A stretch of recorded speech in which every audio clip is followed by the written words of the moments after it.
Hi, I'm Phil Ashey from the American Anglican Council with your weekly Anglican Perspective.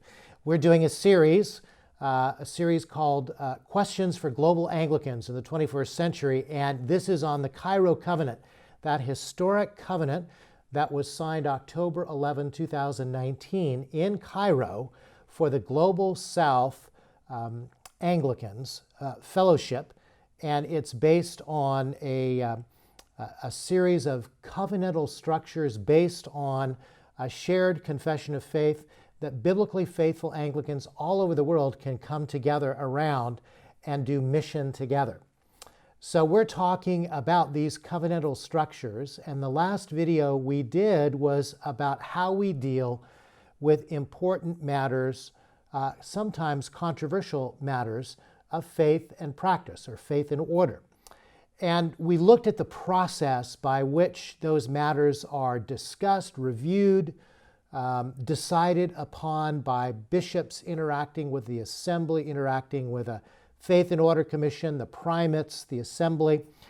There's one other place where we see this higher scrutiny of matters of faith and order, and it's in section 3.7 of the Cairo Covenant, called the Procedure for Amendment of this Covenant.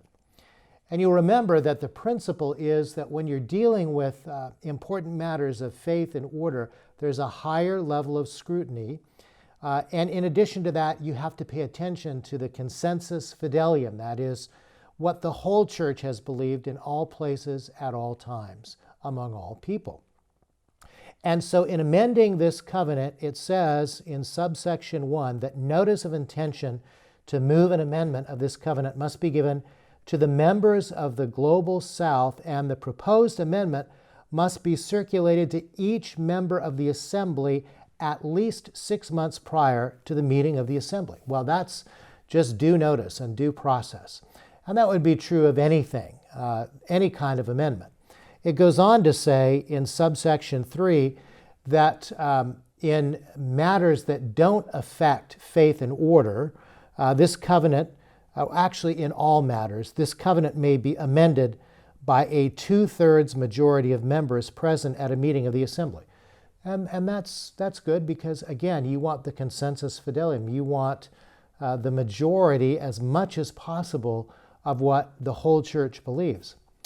But if you go into that section in between, sections 1 and 3, section 2, concerning matters of faith, order, and discipline, no amendment of section 1, which is the faith, and section 3, which is the order and discipline of this covenant, may be noticed or circulated without prior review and approval by the Council of Bishops, the Primates, Council, and the Board.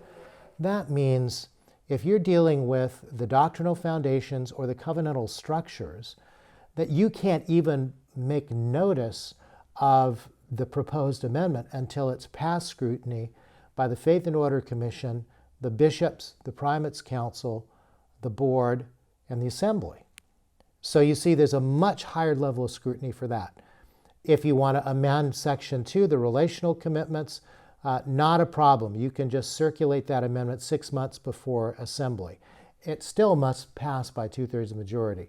But with regards to faith and order and discipline, a much higher level of scrutiny, in keeping with that principle that what touches all must be decided by all, and that controversial matters, significant matters of faith and order, must be decided by the whole church in the consensus fidelium.